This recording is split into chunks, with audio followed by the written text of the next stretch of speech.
Hey, this is Rob Anspach. I'm the host of eHeroes, and today I have Daniel Gefen with me, and he's the author of the Self-Help Addict book. Maybe we'll talk about the book, but I think we're going to talk about podcasting. So welcome to the show. Hey, welcome to the show. Actually, what am I talking about? Welcome to the show. It's not my show. I'm helping them, Rob. I'm welcoming your audience with you. Already started out great. It's been a long week, man. It's been a freaking long week. Yeah. So let's off air we talked about being mic or micless. And you have this great mic set up, and I'm over here bare naked, and Well, you're not bare naked, Rob, because otherwise, I could see you, and we're doing a video. So, thank God you're not bare naked. Otherwise, I don't know. It'd be a different show. It would be a different show. Yeah.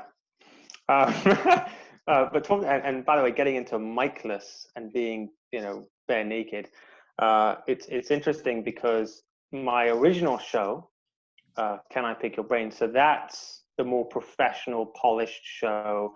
I've got this beautiful looking microphone. It looks so professional and fancy schmancy.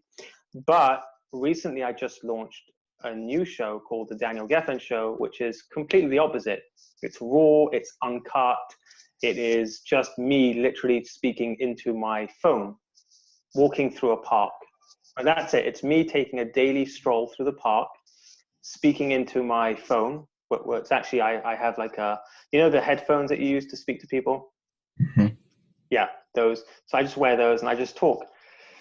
And it's funny how it started, Rob, because I'm basically slightly bipolar. So I don't even know what that means, but my therapist apparently told me that I am, so it must be true. But I do know that I speak out loud. Now, you know how a lot of people speak to themselves, but usually they speak to themselves in their head, right? I actually speak to myself verbally, like I need to talk it out. So, so I would walk in the street and talk to myself, but thanks to the person who invented the smartphone and the headphones, it looks like I'm talking to someone on the phone. So people just think I'm having a conversation. And in fact, it's funny because some people, they're like, "Hey, Daniel, how you doing?" And I'm like, "Oh, I'm great." It's, "Oh, sorry, I didn't mean to interrupt your phone call." I'm like, "Well, oh, yes. Sorry, hold on. What? Yeah, I've just got to go. Thank you so much. Goodbye." Like, and I have to pretend that I'm finishing off a conversation. One day, I'm talking to myself, right? And I thought to myself, wow, like these are some great ideas that I'm talking about here, right? That was pretty good. Like, I wish I recorded that. And that's when I had the aha moment. I'm like, well, why don't you record it? Just hit the record button and see what happens. So I did that for a couple of days and it was really good. Like, it was like, wow, this is some of the best stuff I've produced, right? There's no fancy schmancy equipment. There's no agenda. I don't even know what I'm going to talk about because I'm just talking out my mind. And so that's how the Daniel Gefen show was born. Pretty much just me talking to myself. That's it. Half the time I don't even prepare for the podcast because, Because you're lazy. I treat it as a conversation that, we're two friends, we're two entrepreneurs, we're getting to know each other. And that's the whole premise because, even though we're entrepreneurs and we may be heroes to people, we're still average Joes just trying to make a living. And we're not putting on airs. We're not stepping up on our pedestals. We're not speaking down to people. We're just being nice, and we're being truthful and honest. Mm-hmm. That's one reason, Rob. The other reason is you're lazy, right? Let's admit it. Come on. Yeah, I'm lazy. It's lazy, right? We're all lazy, right? We live in a lazy generation. Most people are just really lazy. Although, I spend 20 hours trying to formulate how to be more lazy. Absolutely. Right. It's funny because the best ideas come because we're lazy, because we're trying to like do less stuff. Think about it, right? The best products that are out there is they were created because we have a lazy generation.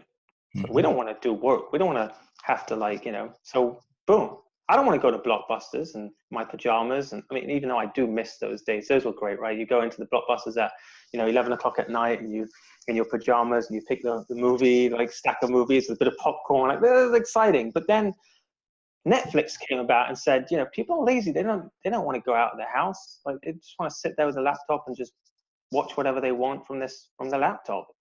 And same goes for everything else. We're being lazy. And so, yeah, I don't want to put together a whole microphone setup and come up with an agenda and prepare for the show. And I just want to just hit record and speak.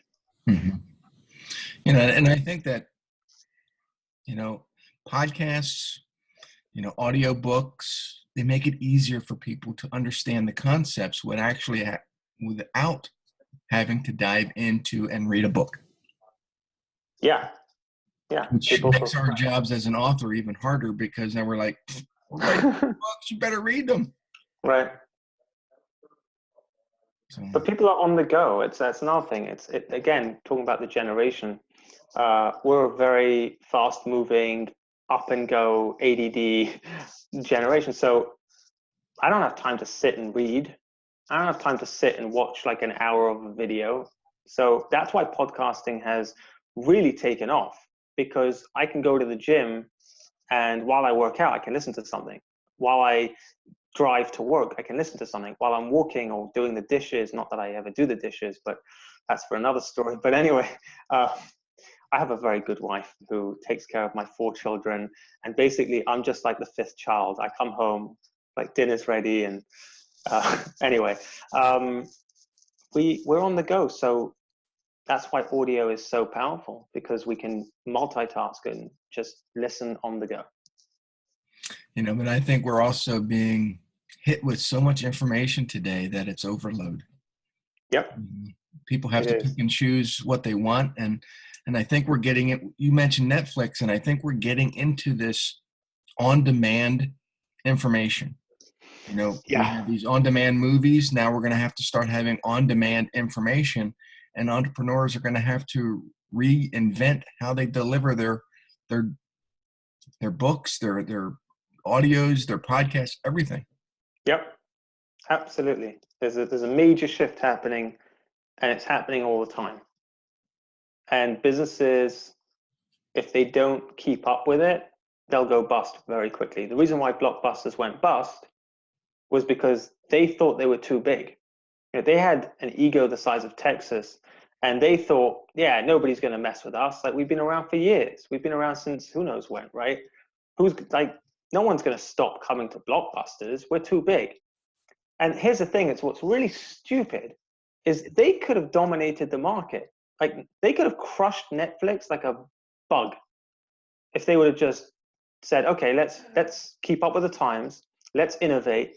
Let's do it all online. They had the contacts, they had the money, they had the client list. Can you imagine what their client list looked like? Right? They had it all. And they could have, if they would have done Blockbusters online, they would have dominated the market. Netflix wouldn't have had a chance. But because of Blockbusters' ego, Netflix succeeded. Mm-hmm. And now Netflix is producing shows, and people are gravitating back to Netflix all the time just to binge watch these new shows. Oh my God, I hate Netflix, dude. It kills me.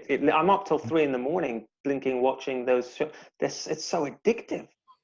It's so addictive. It's like, what the heck? It's like I get home and I'm like, oh, I just need to, just watch something for like an hour while I eat my dinner. And the next thing I know, I'm looking at the clock and it's like 3 a.m. Like, what the hell did I just do? But they know how to get you. Mm-hmm.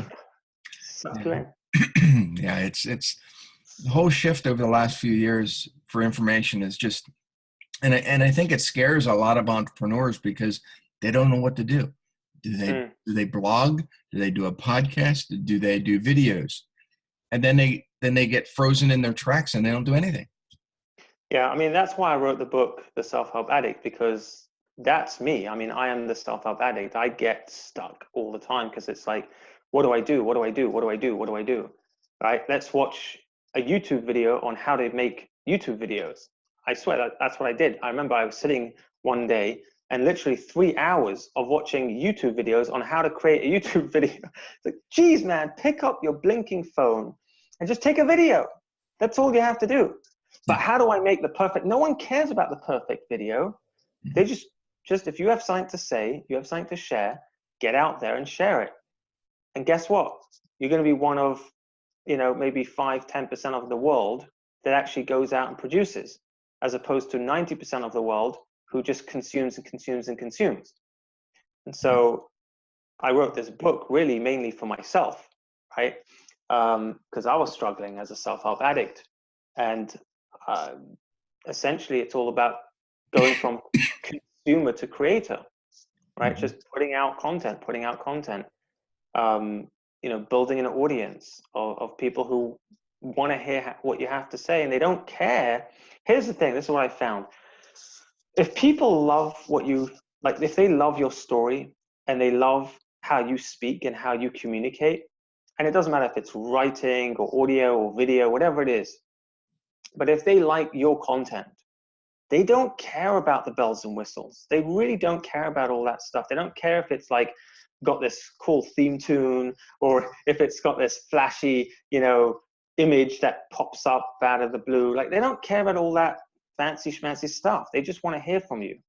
And here's the thing, is like, people, when they try to make it so picture perfect, it loses the natural, the rawness of it. People in this generation, again, I keep talking about this generation. I don't know what I've got with this generation. I sound like an 85-year-old man. My generation, but this generation, we're lazy, we're ADHD on the go, and we want everything on demand, and we like things raw and natural, right? Even our food, right? And notice how people are like, well, is it raw and natural? Because otherwise I won't eat it, right? It's like this whole, and it's also, people they want to have deep relationships because the internet has robbed us from that. The internet and social media, everybody's become mechanical, right? It's like, when you get in a car, this is so funny. People's personalities go out the window when they go into a car. They just become this robot. So you get this like 85-year-old grandma who's so nice and wonderful, and then she gets in her car and she's like, get out my way! Get the F out the way! Like, dude, granny, like, what happened to you, man? But we treat each other like pieces of metal because that's all we see. We just see a car, and we have that anonymity because we're behind a car. It's the same thing happens online. You have people acting like complete schmucks on Facebook because they're behind the screen, right? So they'll like people reach out to you on email like they're a robot. Hi, Rob. You should buy my book. It's like, you don't go up to someone in the bar and be like, hi, would you like to buy my book? Get the freak out of here. What are you doing, right? People act like morons because they hide behind the whole social media mask. So because people want, and not just want, they crave these deep relationships, you've got to be somebody who's building those relationships, and you will stand way apart from all of your competitors because you're human and they're not.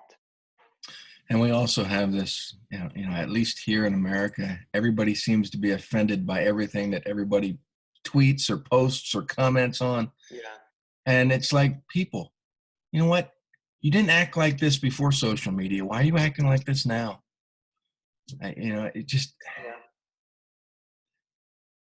I think that we need to be more raw with what we do and stop being offended with people trying to be raw when they speak. Yeah, 100%. And also, people, that's another thing, is people care too much about what people are going to think of them. Right? Oh, if I shoot this video, like, they're going to kill me. No one's going to kill you. Just produce it. Just put it out there. And here's another thing, is that, do you remember, Rob, how old are you, by the way? 49. Oh, wow. You look good for your age. Yeah. I'm 34. And I remember, so you're going to remember this. And for those listening to this, if you're probably in your late 20s and up, you'll remember this. Do you remember those cameras that were disposable. So you would buy it, and then you had like, I think 72 pictures, and that was it, right? Or you had like there was two options. I think there was 72 and 24, right? Depending, right? You could pick which one. But even with like the 72 pictures, I remember like you had to be really careful to take a picture, because you're like, oh no, I'm down to 15 left. Like, there's 15 left. Oh my goodness, I have to be ready. So your wife is like, honey, take a picture. No, I have 15 pictures left to take. I can't just waste it on you. Like, I've got to wait for the magical moment. So you were not like, you didn't just take pictures. You were really like careful about, you know. But now you could take thousands of pictures. You could just, I have 11,000 photos on this. 11,000, right? You can literally go out and just take pictures all day long, no problem whatsoever. And you just delete the ones you don't like and Photoshop the ones well, actually, you don't even need Photoshop anymore. You just go on Instagram and you swipe left and you got all these wonderful filters. So like, I just don't understand people nowadays who are afraid of taking the picture. And when I say taking the picture, it could be producing a course, it could be starting a podcast, it could be writing a book, it could be whatever it is. And they're afraid to pull the trigger. And it doesn't make sense to me, because we're not living in that time where you only had 72 pictures to take, or that film that you had to, once you finished the film, that was it, it's over. Now I've got to, I've run out of, pictures. We have unlimited. Click away. You don't like how it came out, edit it, take it out.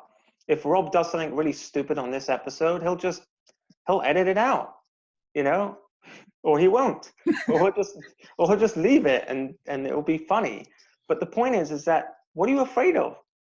Take photos. Take as many photos as you possibly can, because everybody else out there is sitting there waiting for the right moment to take a picture, and you've got an advantage.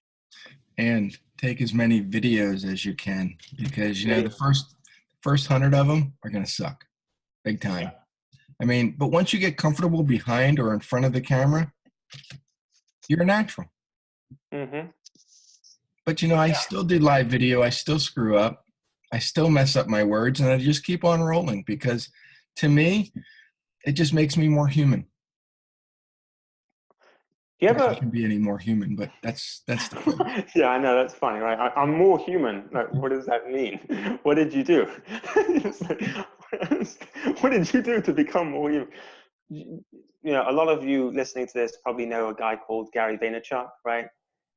No? Yeah. So just amuse yourself, entertain yourself. Go type into YouTube Gary Vaynerchuk first ever episode, right? The guy's squeaky. He looks weird. Okay, the camera's shaking. The guy is looks like a complete, I don't know, amateur. Well, he was an amateur, right? He's his first video. But who would have thought? It looks terrible.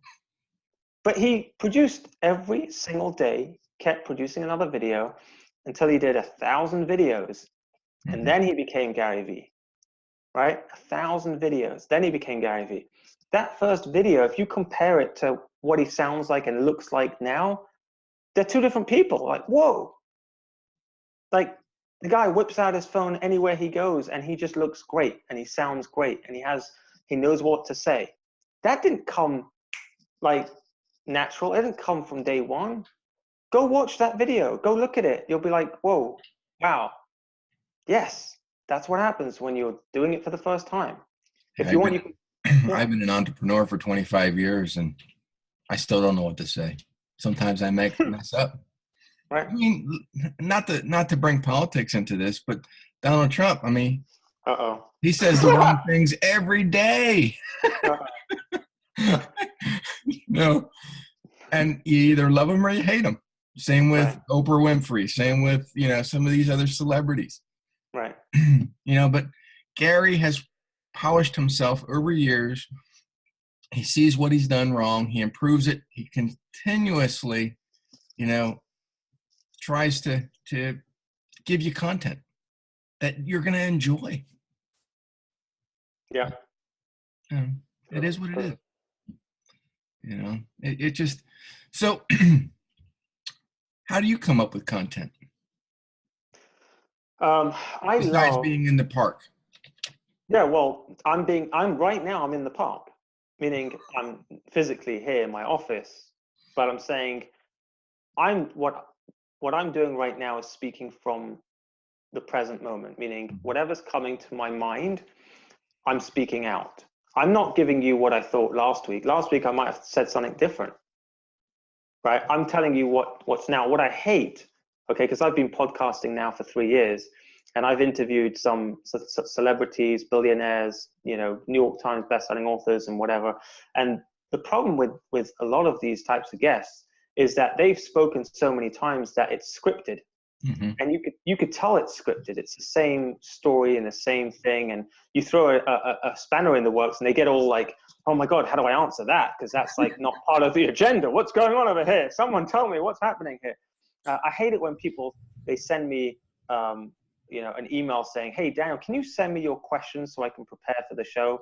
And I'm like, send you what question? I don't have any questions. We're just going to have a conversation. Why would I send you questions? That sounds bizarre to me. Why would anyone want to listen to two people going, "Hey, what's your favorite book?" Tools of Titans. Oh, great, wonderful. What's your favorite documentary? I don't know, Free Willy. That's not a documentary, that's a movie. Oh, okay. It's like so boring. Who cares, right?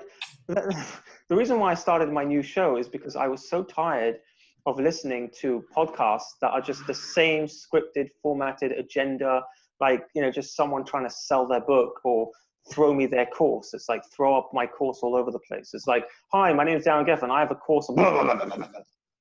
Jeez, man.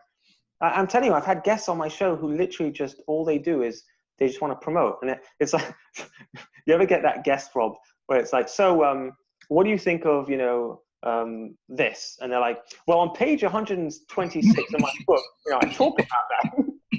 For freak's sake, man, lay off your book. All right, they got the point. They know you wrote a bloody book. If they want to read your book, they'll go to Amazon and they'll buy it. You don't need to like bring it up every 3 seconds, right? Yeah. You know, I've written a ton of books, and I have no idea if someone says what's on page something. Yeah. I have no idea. You know. Nor do I. It's hilarious. So when you answer, so to answer your question, Rob, I'm just shooting from my gut. And that's what I do best. That's where I'm always in my zone of genius, and I'm always the most creative Mm-hmm. when I'm just being in the moment and just telling you how I feel right now, what I think of whatever it is you're asking me right now. There is no agenda. And I love podcasts like this where, you know, you give me that free reign, because I've been on about 50 podcasts and I can't tell you how many I've sat there going, "Oh God, if they ask me another question." It's like, the crazy thing is like they'll ask me a question and I'll get really deep. So I'll say something like, "You know, my grandfather was shot and buried alive," which he was, by the way. It's a crazy story. And I go into that whole story about my grandfather. And then I swear they go, "Oh, wow, okay. And so what's your favorite book?" I'm like, "Are you freaking kidding me? How could you go from me talking about my grandfather being buried alive to like just going on to your next question on your list? Like, did you not hear anything I just said? It's like ridiculous." It's mad. It's So, mad. so what is your favorite book? The one I wrote. That's the answer I always give. It's the one I wrote. Why would I like your book better than the one I wrote? Like, it doesn't make any sense. It's like, my book is the favorite book. You know, Right? Yeah. that's exactly when I speak at events. I don't use slides. I don't use presentations, or I Yeah. just get up and tell stories and let people know, you know, some of the experiences that I've had. And you know, a couple times I've gotten up and people are like, you know, before I get up on stage, "What are you going to talk about?" Yeah. Yeah. And they're like, "What do you mean you have no idea?" I say, "I won't know until I get up on stage." Yep. Yep. I love that. And you know how many people have said to me, "But Daniel, you need to polish it. You need to like practice it 1,000 times to perfect it." I had a guy reach out to me the other day telling me that he's doing a TED talk, And because basically what happened was I was trying to book a call with him to like, talk about whatever, doing business together. He's like, "Oh, Daniel, I've got to put my head down because for the next 2 months I'm preparing for my TED talk." And I'm like, 2 months to prepare for a talk? He's like, "Yeah, dude, I'm like, literally, I've got to put in like at least 4 hours a day." I'm like, 4 hours a day? Like, what? It's a 20-minute speech, for crying out loud. What the heck are you going to say? You know, it's like, I don't understand. If you told me that I'm going to speak in 2 months, if I prepared today, then in 2 months' time, whatever I prepared today wouldn't make any, like, it wouldn't apply anymore because I'd probably change my opinion. Do you know what I'm saying? Or like it would, I don't want to sound wooden. I don't want to feel scripted and I don't know, but everybody does their own thing. You know, some people would say, "Oh, but that, how can you not prepare? Like that's not giving your audience value." Each to their own. The first time I ever prepared for a talk, I flew out to Vegas, and for a whole week I was practicing my script and going over it and tried to memorize it. And I'm in the hotel room the night before up until like 2 o'clock in the morning going over this, speaking in the mirror. I get into this auditorium and they're like, "Stand behind the podium and do this." I'm like, I hate podiums. I hate this. I want to be able to walk around. And I completely flubbed I couldn't remember my name. I'm like, so I'm glad I had a cheat sheet with me because I pulled it out and I apologized. I said, "Look, I had this all memorized. I spent, time." And I said, "Frankly, I can't even remember who I am at this moment." And I just read off the thing and they all stood up and clapped for me. And I ended up getting 3 clients from it, but I sucked. Yeah. People just want the real thing. That's all they want. They don't want anything else. Mm-hmm. They don't want anything else. How do people get a hold of you? I mean, you're over in Israel, I'm in Pennsylvania, but there's going to be people on this podcast that are listening from all parts of the world. So how do they, get a hold of you? You have a website they can go to? Yeah. I mean, I could give them my website, but what the hell are they going to do with that? You know what I'm saying? No one goes to websites anymore. Who goes to websites? I mean, so I'm assuming that your listeners are probably listening to this on their iPhone, or most of them were listening to this on their iPhone or their Android phone. So probably the easiest way is if you're on iTunes right now, just type in The Daniel Gefen Show, and you'll be able to listen to me ramble on a daily basis. Pretty much what I cover is all about getting real, staying motivated, and taking imperfect action. That's like the theme of the show, but of course it's completely raw and real. So I don't even know what I'm going to talk about. So maybe you'll talk about how you had such a great time on this podcast. That could be a good idea. Yeah, absolutely. I don't even remember the name of the show, but if I did, I would definitely mention it. Yeah, Rob, absolutely. So yeah, so if they're on Stitcher Radio or Google Play, one of those, again, just type in The Daniel Gefen Show, and if they could hit subscribe, that would be super awesome because that's all that matters. Yeah, I mean, nobody subscribes to my show. They just listen. I know, but if they hit subscribe, what that does is it means that iTunes thinks I'm a big boy and they take me seriously and they bump me up. And so that would be like their little present for Daniel, Yeah. One day I woke up and I found my podcast on iHeartRadio and I'm like, wow, how did I get there? It's brilliant. So, these podcasts, for anybody who's thinking about starting a podcast, people all over the world are listening to these podcasts. I just had Storio pick up my podcast, and I think they're in India. I have no idea how they got it, but I think there's a dozen or so podcast stations that are distributing my ramblings, and it's kind of great. India, huh? That's so interesting. Yeah. So apparently, there's at least one person in India listening to my podcast.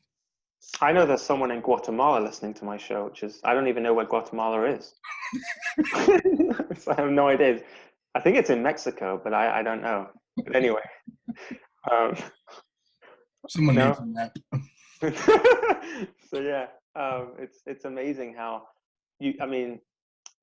what's really cool about podcasting is that you don't need to fly anywhere. You don't need to, book a hotel and stay somewhere. Like, you just literally in your pajamas in your bedroom if you want.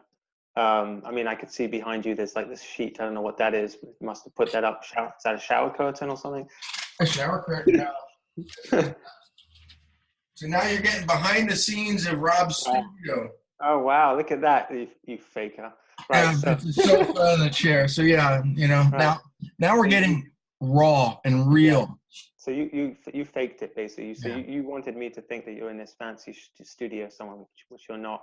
Shame on you, Rob. Absolutely shame on you. Yeah, and I bet you're probably do that because I know, to get off subject, but I use Ecamm, which is, when I do a lot of live stuff on, through my Mac, it's a program, but it allows me that I can put graphics in the background, and the graphics look horrible above a sofa. So with the screen, I can just put them there, and it looks great. So, I've just ruined that for you. Sorry. All right. Well, Daniel Gefen, he just ruins the magic. But that's a podcast for another show, or a show for another podcast. And by the way, it's not Geffen with 2 Fs, it's Geffen with 1 F. Yeah. I know that there's a famous guy called David who basically has ruined my career for me. So it's not David, it's Daniel. Right? I had a guy on my show, and the whole show he's going, yes, well, David, listen, what? And I'm like, it's Daniel. And he couldn't hear me. He had selective hearing, and he's like, yeah, David, and I'm like, it's Daniel. And I must have said 8 times, it's Daniel, and he just kept calling me David, and I just gave up because it's like, okay, fine, freaking, just call me David then, but it's Daniel Gefen with 1 F. So I think I'm gonna retitle this podcast to just call me David. Just call me what? David. Brilliant. So we're running out of time. Actually, we probably extended our time, but this is great. You're getting the idea that you don't have to be perfect in your business. You're getting the idea that you can be raw and real and just get out there and produce something. Stop being so, perfect, because perfect doesn't make you any money.